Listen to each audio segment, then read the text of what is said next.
Hi guys, so the Mark 7 Golf GTI has been on sale for a few years now. It's given the competitors a bit of a chance to catch up.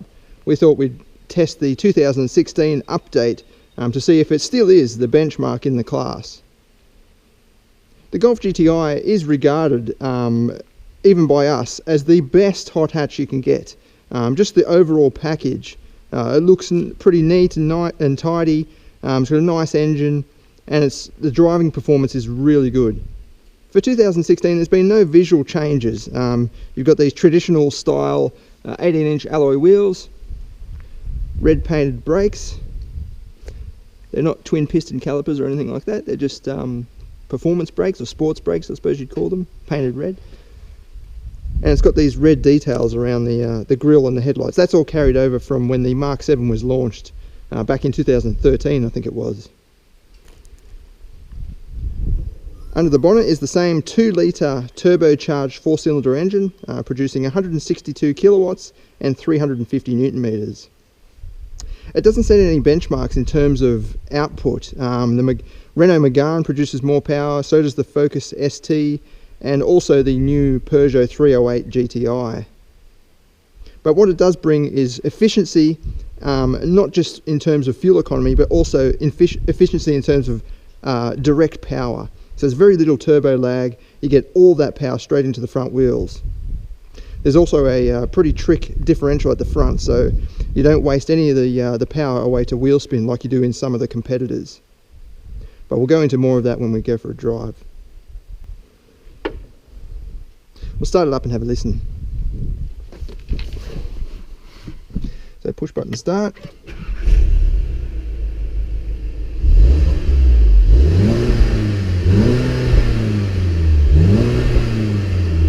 So there's a 4,000 RPM red line when you're just in park. But basically this is all carried over from the Mark 7 first introduction. It's very clean in here. It's always been very practical. It's not cluttered in any way like some of the competitors. In saying that, it can be seen as a bit boring. Everything's really square and just, yeah, well proportioned.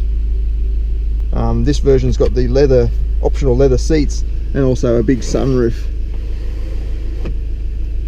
But basically this is a Golf interior, so it's very conservative, practical, clean, and just, yeah, clutter free, especially compared with some of the rivals, which are getting quite futuristic in terms of interior design.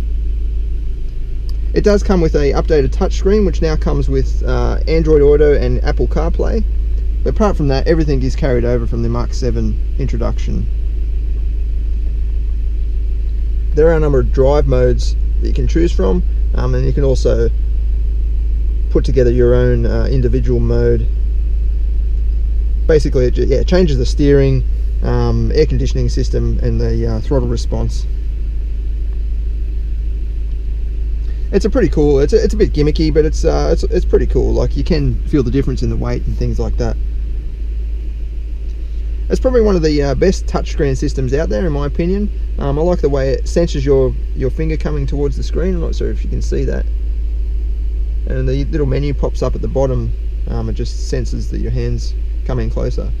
But not only that, it's just very easy. So you've got radio, all your options around the outside, then you can jump straight into those features.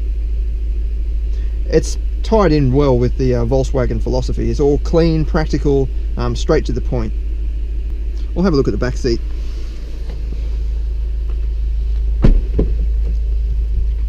So yeah, as you can see, it is pretty confined in here. It doesn't set any benchmarks in terms of interior space, but it doesn't fall well behind either. So you've got your own vents, which some of the rivals don't feature in the back. I like the way the center seat is quite wide, so you can definitely fit 3 across. It is squishy, obviously this size car, but they've made the most of it. And in the very back you've got a class standard boot space. Also got a space saver spare under there. Let's take it for a drive and see how it goes.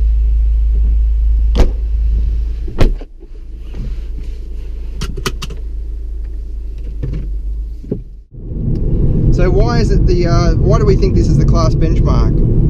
Well, it's just because it's so balanced. It's not particularly brilliant in any area. It's more just the overall package is just so well balanced.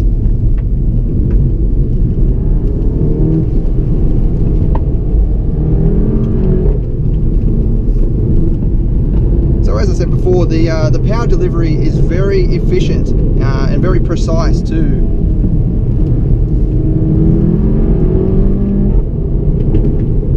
So you can come into a tight corner like this, pretty much nail the accelerator, and it just goes straight around with no hassle whatsoever. The handling is very tight and precise.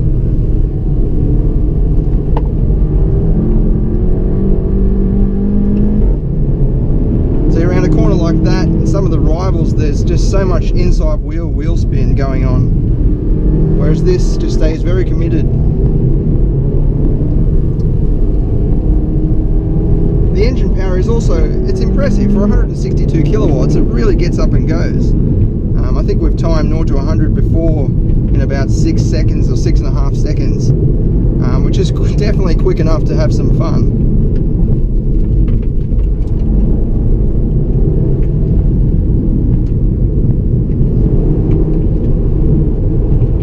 Yeah, the grip levels are very high in this car, which does contribute to the overall balance. So a lot of people can enjoy this car no matter what sort of experience or driving experience level that you're at. So that's flat to the floor, and there's no wheel spin or any sort of hesitation whatsoever.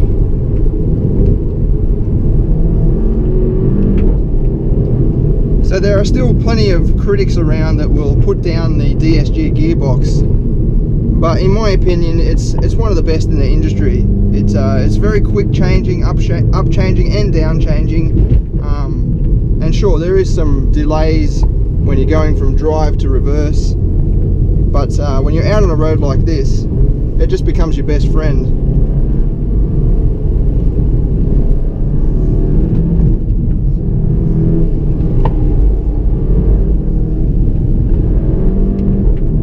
It just changes straight away. So click the pedal, down change, up change straight away. We have driven the manual version of this car a couple of years ago, and that's exciting too. But if you're not a fan of changing gears manually, then the DSG is definitely, you're not losing anything by going for the DSG.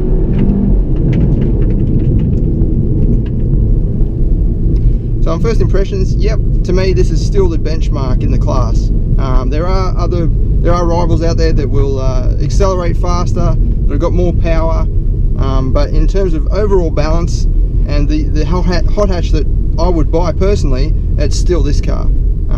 Fuel economy is also quite good, although it's saying average 12.5. You can get that down to 8s or even 7s if you're driving a bit more conservatively.